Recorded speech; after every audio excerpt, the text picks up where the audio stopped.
تو میں عرض کر رہا تھا کہ جو لوگ مستحبات پہ عمل پیرا ہیں انہیں چاہیے کہ وہ مکروہات سے پرہیز کریں تاکہ اور زیادہ بلندی پر پہنچے۔ اور میں بارہا عرض کر چکا ہوں آپ کی خدمت میں کہ اسلام کی نظر میں بلندی پر پہنچنا یہ نہیں ہے کہ ہمارے بینک بیلنس میں اضافہ ہو جائے، یا ہمارے اگر 4 فلیٹ ہے تو 6 ہو جائیں، اگر ہمارے پاس 1 گھر ہے تو 2 ہو جائیں، 1 گاڑی ہے تو 5 ہو جائیں۔ نہیں، یہ معیار نہیں ہے۔ یہ کفار کو خداوند عالم نے بعض مومنین سے بہت زیادہ دیا ہے۔ ہمارے ہاں بلندی درجات کا معیار مادی چیزیں نہیں ہیں۔ پھر کیا ہے ہمارے ہاں؟ ہمارے ہاں جو معیار ہے وہ سکون قلب ہے، اطمینان قلب ہے۔ الا بذکر اللہ تطمئن القلوب، آگاہ ہو جاؤ کہ ذکر خدا سے انسان کے دل کو سکون ملتا ہے، اطمینان ملتا ہے۔ یہ سکون جس کو جتنا جتنا حاصل ہوتا جائے وہ سمجھ لے کہ وہ بلندی پر ہے، اللہ کی طرف بڑھ رہا ہے۔ اور اس کا اندازہ کیسے لگے گا؟ اس کا اندازہ ایسے لگے گا کہ جو آپ کار خیر کرتے ہیں اس میں آپ کو خوشی محسوس ہو، اور خدا نخواستہ کوئی اگر غلط کام سرزد ہو گیا ہے تو آپ کا دل رنجورہ خاطر ہو، ملول ہو، میں نے کیوں کیا ایسا، مجھے نہیں کرنا چاہیے تھا ایسا۔ اگر یہ چیز شدت سے آپ کے دل کو آوازیں اس میں سے آ رہی ہیں دل میں، تو سمجھ لیجئے کہ آپ پر خدا کی رحمت ہے۔ اور اگر کوئی غلط کام کرنے کے بعد یہ سوچے ارے ہم سے بھی بڑے بڑے پتہ نہیں کتنے پڑھے ہیں، ہم ہی جنت میں نہیں جائیں گے تو کون جنت میں جائے گا، اس نے یہ کیا، اس نے یہ کیا۔ دوسرے کے اعمال کو ہم اپنے اعمال کی تصحیح یا کمی کو پورا کرنے کے لیے اس کو معیار بناتے ہیں۔ یہ معیار غلط ہے۔ ہمیں اپنے قلب میں دیکھنا چاہیے کہ ہمیں اچھے کام سے خوشی محسوس ہو رہی ہے، یا یہ کہیں کہ یار آج مولانا نے کہا تھا، میں نے یار 10,000 انہیں دے دیا، اب بتاؤ بلا وجہ کیا ہے۔ مسجد تو بن ہی جاتی، کوئی نہ کوئی بنوا ہی دیتا، اب گھر میں افسوس کر رہے ہیں۔ یہ اس کا مطلب یہ ہے کہ ابھی آپ اللہ کی طرف نہیں جا رہے ہیں۔ یہ آپ نے مولانا کی وجہ سے دیا تھا، یا جو 4 دوست کھڑے تھے ان کی وجہ سے دیا تھا، انہوں نے کہہ دیا تھا، تو اس کا کوئی فائدہ نہیں ہے، میری بھی ذمہ داری نہیں ہے۔ وہ چیز چاہے 1 روپیہ ہو، وہ چیز جو آپ خدا کے لیے دیں، وہ چیز جو یقیناً آپ کو یہ محسوس ہو کہ اس علاقے میں ایک اسلامی مرکز کی اور ایک اہل بیت کے تعلیمات کو عام کرنے کی، نشر و اشاعت کی ایک کوئی جگہ ہونی چاہیے، اس لیے ضروری ہے، تو 1 روپیہ بھی دیں گے تو یہ کروڑوں کے سے زیادہ ہے۔ تو اس چیز کو مد نظر رکھیں۔ اگر دل میں یہ بات آ رہی ہے کہ میں نے کار خیر کیا ہے تو بہت اچھا کیا ہے، تو خدا کی رحمت آپ کے اوپر نازل ہو رہی ہے، اس کی قدر کیجئے، اس کو پہچانیے، اس کی طرف اور آگے بڑھیں۔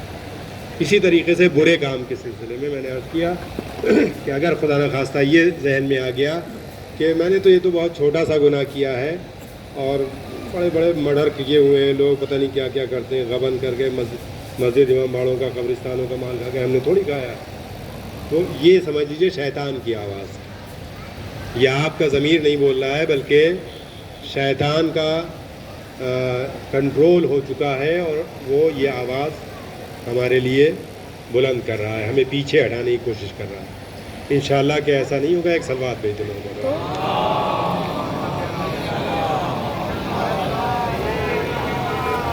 اس کے بعد میں جو بات عرض کرنی ہے وہ یہ کہ رمضان میں آپ افطار کرتے ہیں، بہت دوسروں کے یہاں گھروں پر بھی بیچتے ہیں۔ کچھ ایسے لوگ بھی ہیں ہمارے سماج میں، ہمارے معاشرے میں، جو ہمارے آپ کے افطار کرنے کے بعد بھی روزہ رکھتے ہیں، یعنی ان کے پاس اس کے بعد کچھ کھانے پینے کو نہیں ہے۔ عید بھی نزدیک ہے، لہٰذا ان لوگوں کا بھی خیال رکھیں، اپنے رشتہ داروں میں، اپنے اعزاء میں، اپنے پڑوسیوں میں، تاکہ سماج میں جب آپ خوش ہوں تو سب کے چہرے پر خوشی ہو۔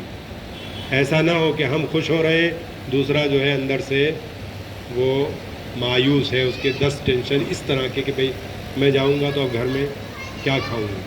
اس طرح کی چیز نہیں ہونی چاہیے. تھوڑا سا اپنے آپ کو اس درجے تک پہنچائیں کہ انسان کی ضرورت سے پہلے اس کو آپ مدد پہنچا دیں، جو اصلی طریقہ مدد کرنے کا ہے. ایک اور صلوات بھیج دیجیے.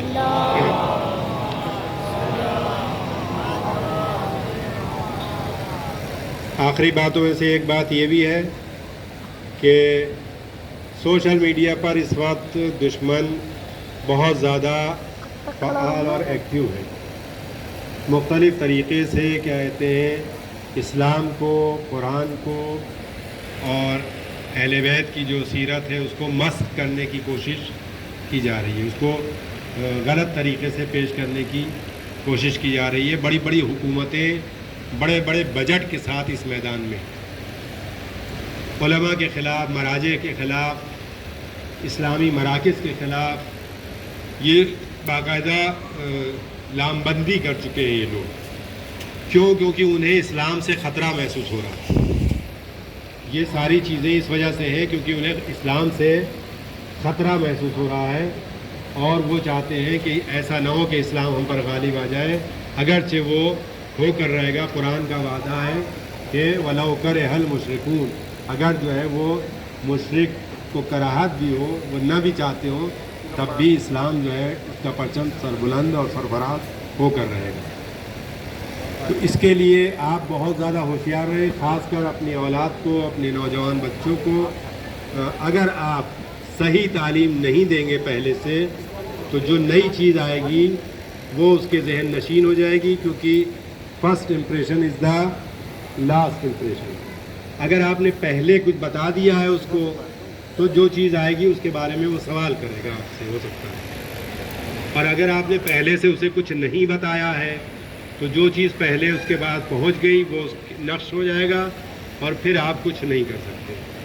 اس لیے آپ اپنے گھر والوں کو، اعزاء و اقارب کو، دوستوں کو صحیح مرکز سے جوڑیے جہاں پر صحیح طریقے سے اسلام پیش کیا جا رہا ہو. اور اگر ایسا نہیں ہوا تو پھر آئندہ نسل ہمارے اختیار میں نہیں رہے گی، یعنی ہمارے سے مراد اسلام کے اختیار میں نہیں رہے گی. کیونکہ دوسری طرف سے بہت سی لالچیں دی جا رہی ہیں، بہت سے کہتے ہیں ان کے لیے پلاننگ کی گئی ہے، ہر طرح سے ان کو پھنسانے کی کوشش کی گئی ہے. اس میں آپ کو بہت زیادہ احتیاط سے آگے بڑھنے کی ضرورت ہے.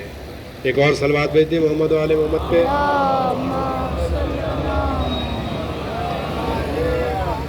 آخری بات یہ کہ جو ہم پہلے بھی شبوں میں عرض کر چکے ہیں کہ یہ رات امام زمانہ جل اللہ تعالیٰ عنہ شریف سے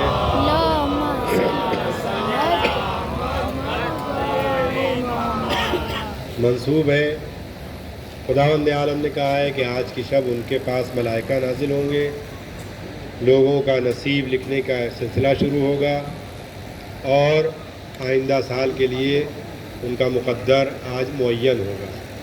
لہذا آج صدق دل سے آپ اپنے امام کو اپنے سامنے رکھ کر ان سے گفتگو کریں، ان سے باتیں کریں. وہ آپ کو انشاءاللہ مناسب وقت پر اس کا جواب دیں گے اور آپ کی ضرورتوں کو پورا کریں گے. دیکھیں امام ہمارے ہی درمیان میں ہے، ہم سے غائب ہے لیکن ان سے ہم غائب نہیں.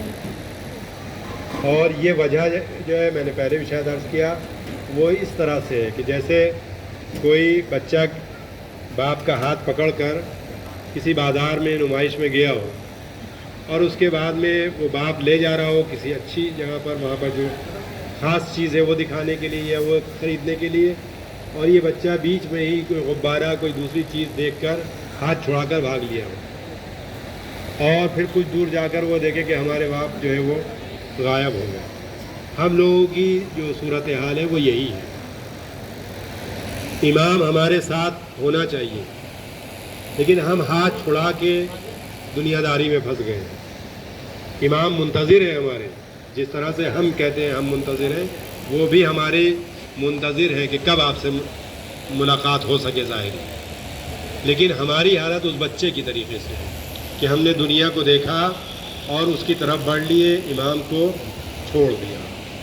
اس لیے امام سے آپ راز و نیاز کیجئے، ان سے گفتگو کیجئے، ان سے بات کیجئے، وہ آپ کو یقیناً جواب دیں گے، آپ کو زیارت کرائیں گے، آپ سے ملاقات کریں گے۔